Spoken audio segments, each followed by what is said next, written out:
প্রিয় পঞ্চগড়বাসী, আসসালামু আলাইকুম। সবাইকে শুভেচ্ছা অভিনন্দন। আমি ডিজার হোসেন বাদশাহ এই মুহূর্তে আপনাদের সাথে যুক্ত হয়েছি খুবই গুরুত্বপূর্ণ একটি বিষয় শেয়ার করার জন্য।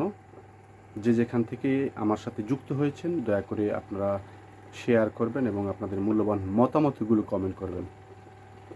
গভীর রাতে প্রায় দিনে রাতে আপনাদের সাথে প্রায় বিষয়গুলো নিয়ে আপনাদের সাথে যুক্ত হওয়ার চেষ্টা করি। সমসাময়িক সমাজের ন্যায় অন্যায় অপরাধ অনিয়ম অব্যবস্থাপনার বিষয়গুলো নিয়ে কিন্তু আপনাদের সাথে কথা বলার চেষ্টা করি।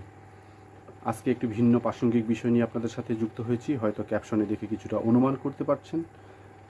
আমি আসলে খুবই মর্মাহত যে পঞ্চগড়ে ইদানিং আমরা দেখছি যে আশঙ্কাজনক হারে কিন্তু ইতিমধ্যেই আসলে আত্মহত্যার প্রবণতা, যে আসলে সুসাইড করার যে চেষ্টা করা, বিষ পানে, এটার প্রবণতা কিন্তু অনেক অংশেই বৃদ্ধি পেয়েছে।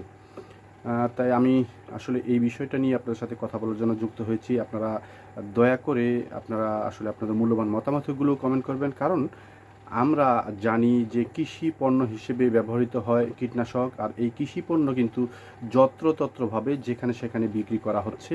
এতে করে কিন্তু আসলে তরুণীরা কিন্তু উদ্বুদ্ধ হয়ে হাতের নাগালে এই সমস্ত আসলে ভয়াবহ বিষ তারা হাতের নাগালে পেয়ে কিন্তু সুসাইড করার চেষ্টা করছে, এবং কি এইগুলো পরিবারকে হুমকি প্রদর্শন করার মতো একটা সমতুল্য হয়ে দাঁড়াচ্ছে।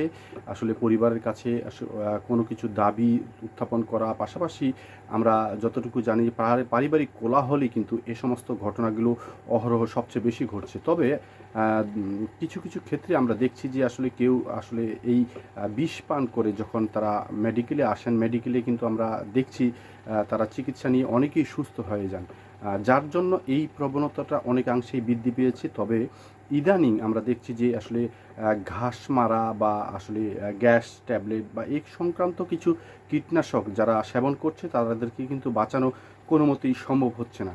আর এটা থেকেই কিন্তু আমি আসলে যেই প্রাসঙ্গিক বিষয়টা আপনার সাথে শেয়ার করতে চাই যে কীটনাশক যারা বিক্রি করছে, গ্রামে-গঞ্জে বিভিন্ন জায়গায় যারা যত্রতত্র কীটনাশক বিক্রি করছে, তাদের একটা নিয়ম নীতি থাকার প্রয়োজন। আসলে তারা যদি একটা নিয়ম নীতির মধ্যে থাকে তাহলে কিন্তু এই আত্মহত্যার প্রবণতা এটা কিন্তু অনেকাংশেই কমে আসবে। কারণ যে যার খেয়াল খুশি মতো কীটনাশকগুলো বিক্রি করছে, একজন তরুণ কৃষি পরিবারের নয়, তিনি কীটনাশকের দোকানে গিয়ে কীটনাশক চাইছে, তারা সহজলভ্য হিসেবে কিন্তু তারা তাদের হাতে সেই কীটনাশকটা তুলে দিচ্ছে। আর এতে করে কিন্তু সেই তরুণ বাড়িতে গিয়ে সেই কীটনাশক পান করে কিন্তু আসলে পরিবারের জন্য চরম একটা